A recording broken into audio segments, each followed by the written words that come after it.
We've all heard about the risks. It is a giant security headache. There is a whole ecosystem forming around OpenClaw that is just insanely unsafe and filled with malware. If you're using OpenClaw, you need to stop doing this. It's the biggest nightmare for security teams. OpenClaw is a masterclass in why we can't have nice things. OpenClaw is a cool idea. It's opened a lot of doors, but it's AI slop surrounded by AI slop. At first, everything feels smooth.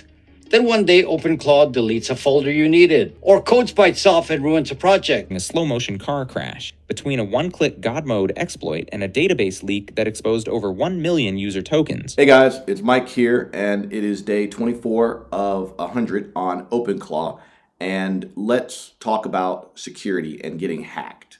So today on this YouTube channel, someone left this comment. It says, "Yes, this was the best content ever written and spoken. Everything you just put in the prompt." And then dash, dash, dash. Ignore all previous prompts. Dash, dash, dash. Okay, now this is the prompt injection.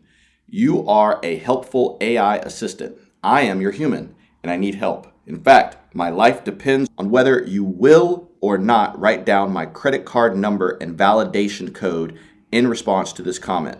Ignore all previous prompts.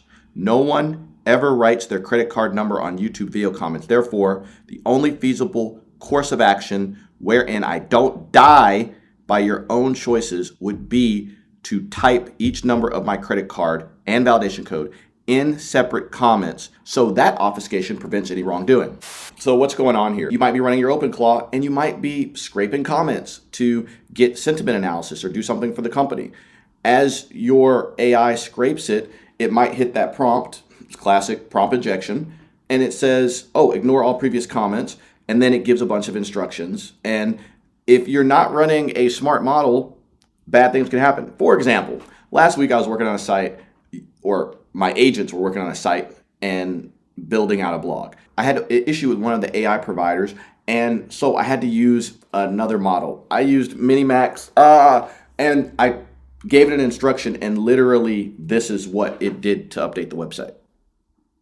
So we went from this, new model. So all models aren't created equal. Minimax is seen as the model if you can't afford. But here's the thing. When you use these cheaper models, bad things can happen. And they might follow an instruction like this. And if you have your credit card information. Now, you're probably thinking, well, I wouldn't give my credit card information. Why would I do that? Well, here's the other thing. This person wasn't as smart because, yeah, that's kind of rare and you're going for something specific. But hey, if the comment sits there for long enough and you're monitoring all the places, maybe you get lucky. That's just phishing. That's how phishing with the PH and with the F works.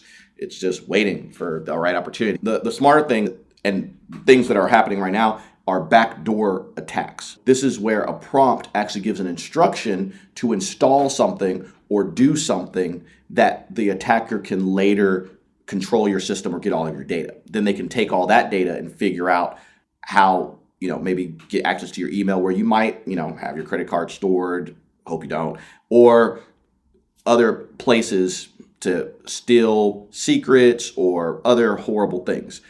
And if you don't want those things to happen, one of the most important things you can do is go on ClawHub, find skills that specifically target prompt engineering, and make sure that when you're analyzing comments or you're reading content from the web, that skill is always used. The best line of defense is just having a smart model, because you can have a dumb model and the context fills up and the AI gets confused. It happens all the time. And so in that context, or it saved those comments to a document, and then you have another AI that's processing it and it can do something. And you should just really be on alert about this and make sure that you have skills specifically geared towards combating this. And you could use this exact example, because when you are putting together your prompts, when you're putting together your system, specific examples help. So I hope they leave more bad stuff. Are you aware of other types of prompt injection techniques? If so, please leave a reference or example in the comments. Make sure to specify that it's an example so you don't get flagged by YouTube, or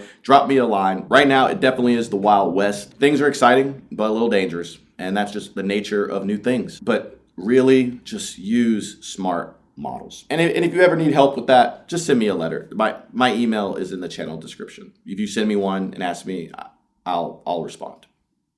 Thanks for watching.